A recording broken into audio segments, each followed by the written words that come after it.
I'm Lance Loya, and you're listening to the Good Teammate podcast, the audio version of my popular Teammate Tuesday blog about the art of being a good teammate. Season 8, Episode 7, Facilitating Cliques. Poor facilitation can cause the best intentions to unintentionally yield the worst results. This is especially true when it comes to team dynamics. My wife and I were at a restaurant Friday night where a high school sports team had gathered for their pregame meal. The gathering was supposed to be a positive team bonding experience, enjoyed by all. But as I observed this team, it became evident to me that their pregame ritual was doing more harm than good. The members were scattered around the restaurant in small, disconnected groups.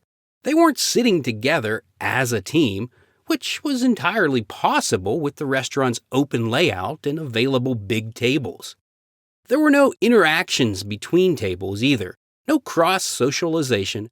No one left their small group to engage another group. I saw a handful of members sitting off to the side with their faces buried in their phones. They were isolated and clearly not enjoying themselves.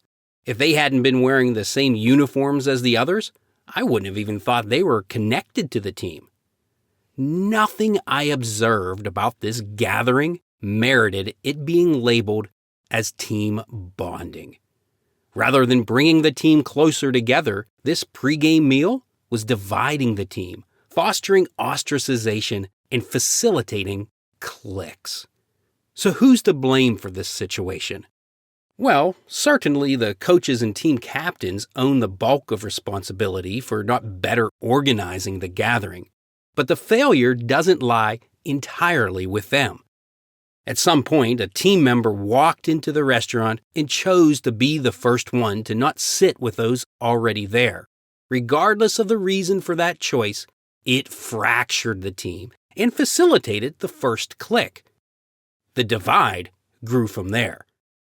In the same spirit, at some point, a team member chose to watch another member walk into the restaurant and sit elsewhere, without insisting that the other members sit with those already there.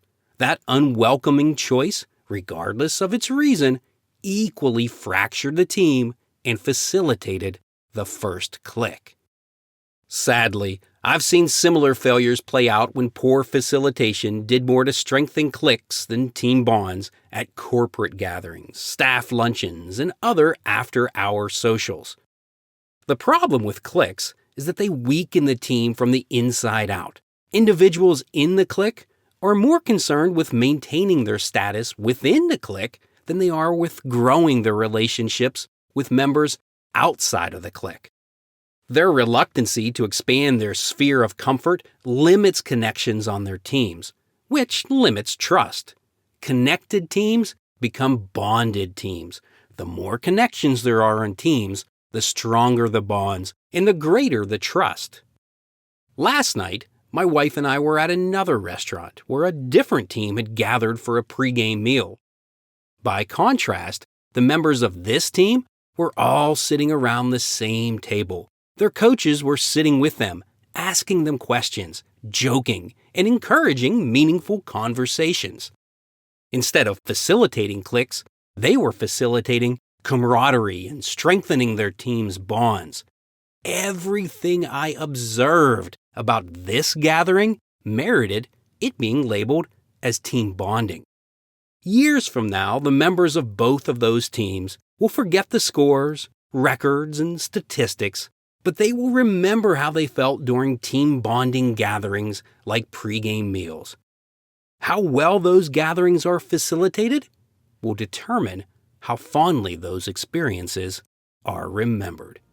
Good teammates facilitate good memories, not cliques.